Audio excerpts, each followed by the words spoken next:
ના કોઈ ટિપ્સ, ના કોઈ ટ્રીક, પણ હા, ફક્ત આ જ વિડીયો જોઈને નવરાત્રીમાં માતાજીને ધરાવાતી કે શુભ પ્રસંગ માટે છુટ્ટી લાપસી ક્યારેય નહીં બનાવી હોય ને, તો પણ માત્ર 10 મિનિટમાં જ આ માપથી એકદમ દાણે દાણો છુટ્ટી લાપસી પહેલી વખતમાં જ પરફેક્ટ તમારાથી પણ બનશે જ.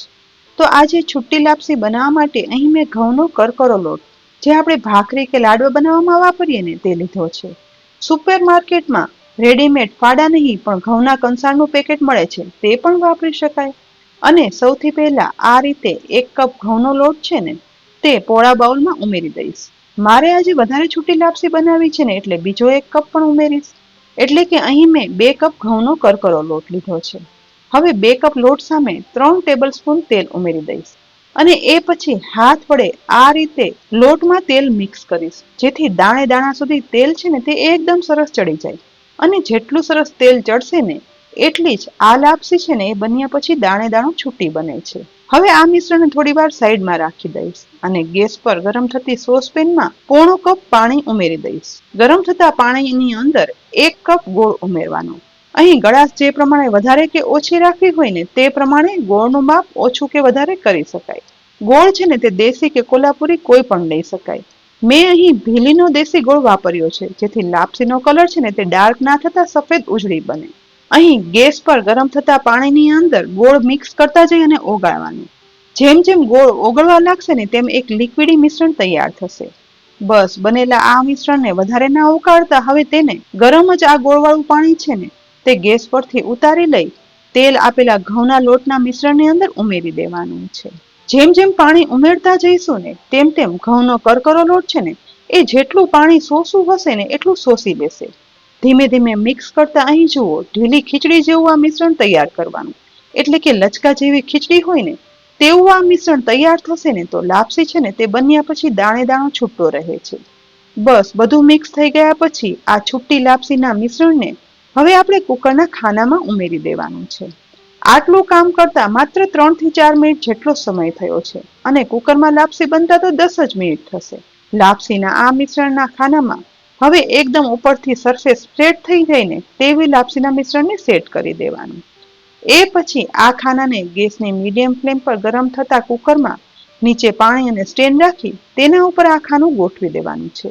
સાથે યાદ કરી અને આ ખાના ઉપર ડીશ ઢાંકી દઈશું, જેથી લાપસી કુકરમાં બને ને, તો પણ તેમાં પાણી ના ચડી જાય અને બન્યા પછી લાપસીનો દાણો છૂટો રહે. હવે કુકરનું ઢાંકણ પણ ઢાંકી દેવાનું અને સીટી લગાવી મીડિયમ ફ્લેમ પર માત્ર 4 જ સીટી કરવાની છે, જેને મેક્સિમમ 6 થી 8 મિનિટ જેવો સમય થશે. એ પછી કુકર ઠંડુ થાય ને, એટલે કુકરનું ઢાંકણ ખોલતા અહીં ખાના ઉપરની ડીશ પણ કાઢી લઈશું. જુઓ, અંદર લાપસી છે ને, તે એકદમ સરસ ચડી ગઈ છે. કુકરના ખાનાને બહાર કાઢી સ્ટેન્ડ પણ લઈ લઈશું અને આ લાપસીને અત્યારે ના અડકતા સાવ ઠંડી થવા દેવાની છે. એકદમ અંદરથી વરાળ નીકળી જાય અને અંદરથી સાવ ઠંડી થઈ જાય ને, ત્યાં સુધી લગભગ 20 મિનિટ જેવો સમય થશે. એ પછી આ ઠંડી થયેલી લાપસીના દાણાને હાથ વડે ચેક કરતા અહીં જુઓ, દાણો છે ને, પ્રેસ કરતા અંદર સુધી સરસ ચડી ગયો છે અને છૂટો પણ રહ્યો છે. પરંતુ આ લાપસી તો અત્યારે ભેગી છે, તો તેનો દાણે દાણો છૂટો કરવા માટે આવી રીતે બટર સ્પૂન અથવા તો નોર્મલ ચમચી હોય ને, તેના પાછળનો ભાગનો ઉપયોગ કરવાનો અને ધીમે ધીમે આ લાપસીને આ રીતે છૂટી કરતી જવાની છે. અહીં ધ્યાન એ રાખવાનું કે લાપસી છે ને, તે સાવ ઠંડી હોવી જોઈએ અને હાથથી તો બિલકુલ છૂટી નહીં કરવાની. ચમચીનો કે બટર સ્પૂનનો અથવા તો છરીનો જ ઉપયોગ કરવાનો અથવા તો ચપ્પુનો જ ઉપયોગ કરવાનો. જો આ રીતે છૂટી કરતા અંદરથી તમને લાપસી ક્યાંય પણ જરા ગરમ લાગે અથવા તો વરાળ નીકળે ને, તો થોડી વધુ વાર ઠંડી થવા દેવાની. લાપસી એકદમ ઠંડી હશે ને, તો જ કુકરમાં બનેલી આ લાપસી છે ને, તે દાણે દાણો છૂટો થશે. ધીમે ધીમે આ રીતે કરતા છૂટી થયેલી લાપસી હવે ખાનામાં સમાતી નથી, તો મેં આ છૂટી થયેલી લાપસીને બીજી ડીશમાં પણ કાઢી લીધી, જેથી ખાનામાં નીચે રહેલી લાપસી છે ને, તે વ્યવસ્થિત છૂટી કરી શકાય. બધી લાપસી છૂટી કર્યા પછી જુઓ, ટોટલ આટલી બધી લાપસી બની અને તૈયાર થઈ છે, જે 2 કપ લોટમાંથી બનાવી. તો છે ને, દાણેદાર છૂટી લાપસી કુકરમાં બનાવવાની એકદમ સહેલી રીત. અને આ લાપસી તો ઘી વગર તો અધૂરી કહેવાય. તો ઉપરથી ગરમ કરેલું ઘી પણ લાપસીમાં રેડી દઈએ. એ પછી આ છૂટી લાપસીમાં થોડી એવી દળેલી ખાંડ પણ ઉમેરવાની છે. અને આપણા ગુજરાતીમાં તો ગમે તે લાપસી હોય, ગોળની ગળા સાથે ખાંડ તો હોય જ છે. બસ ખાંડ ઉમેર્યા પછી મિક્સ કરી દો એટલે બનવામાં લાગતો માત્ર 10 મિનિટનો સમય માતાજીને ધરવા માટે શુભ પ્રસંગમાં ગમે એટલી વધારે છૂટી લાપસી બનાવી હોય ને એકદમ પરફેક્ટ પહેલી વારમાં જ બનશે.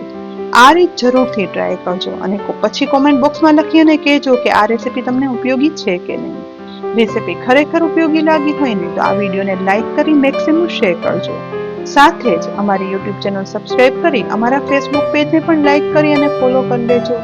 આ સાથે જ ઘઉં સિવાયની પણ બીજી છૂટી લાપસી તમારે જોવી હોય ને તો આવતીકાલે તેની પણ રેસીપી આવી રહી છે, તો જરૂરથી જોજો. આવતીકાલે ફરીથી મળશે. ત્યાં સુધી આવજો.